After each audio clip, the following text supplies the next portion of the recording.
নমস্কার সবাইকে আমার ব্লগে আরও একবার স্বাগত। তো এটা ছিল গত 2 দিন আগের জুনদিনকা পাড়াতে আর কি জল উঠছিল রাস্তায়। তো ওই দিনের আশা করছি ভিডিওটা অনেক অনেক ভালো লাগবে। আর অ্যাঙ্গো এখানে কিন্তু যখনই জল উঠে বা কিছু হয় তখন কিন্তু অনেক কিছুর দোকান বসে। তো এইখানে কিবা চপ টপ বিক্রি করা হইতেছিল। আর এইদিকে একটা দোকানে ছিল পাঁপড়েরও ঝালমুড়ি। আর ঝালমুড়িটা আর কি কি নামে জানা যায়, তোমরা কি কি নাম কো আমারে কিন্তু অবশ্যই জানাইও। আগো দোকানে কি বিক্রি করে? আগো দোকানে পাপড় আছে, খাবি? কে খাবি না? 90 টাকা দামের চকলেট। আর এইদিকে আমার ছোট ভাই বলে 90 টাকা দামের চকলেট খাইব। আর বানে কিন্তু একদম রাস্তাঘাট শেষ করে দিল, যতটুকু ভালো আসিল আর কি। আর এইদিকে একজনের স্যান্ডেল জলের মধ্যে ভাসিয়া গেছে গা। খুব ভালো হইছে না?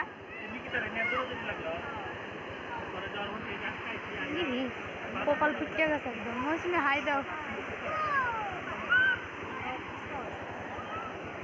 আর এইদিকে ভাইয়া একবার মারলো গায়া কিন্তু জলের মধ্যে নাইমা যায়, হাত পা মুখ পা ধুইছে, আবার এখানে পেন্টেন কাঁচাইতেছে জলের মধ্যে নামবো বললে, কিন্তু আমি তো এবার নামতেই দিইনি আরে।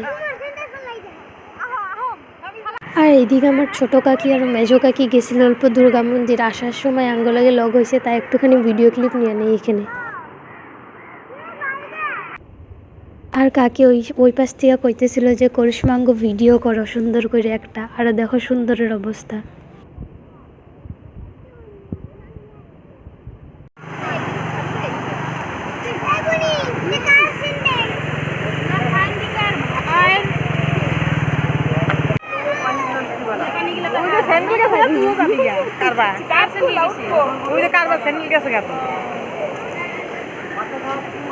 তারপর আমরা সবাই মিলে অনেক দিন পর খাই চানা ভাজা। আর তোমরা কে কে আমার মতন চানা ভাজা খাইতে পছন্দ করো আমারে কিন্তু অবশ্যই কমেন্টে জানাই। আর এইখানে কিন্তু চানা ভাজাটা আমার সুন্দরী কাকি, তার মানে মেজো কাকি খাওয়াইলো।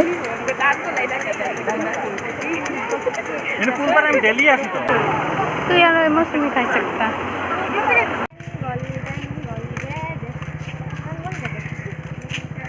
আনলি আরো আমি দোকান নিয়ে হই যা, আমার কাছে পয়সা আছে।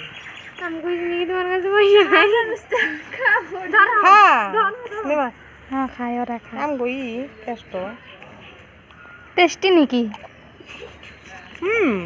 মুড়ের মধ্যে কি হয়ে গেছে জান, সেই করতে লাগে সরিলা দেবে আরেকটু মুড়ি সুড়ি ভালো লাগছিল না। তারপর এখানে একটা খায়া তো আমার পোষায় নেই, তার কারণে আরেকটা নিতে গেছিলাম। তো আজকের ভিডিও এখানেই শেষ, দেখা হচ্ছে অন্য কোনো ভিডিওতে।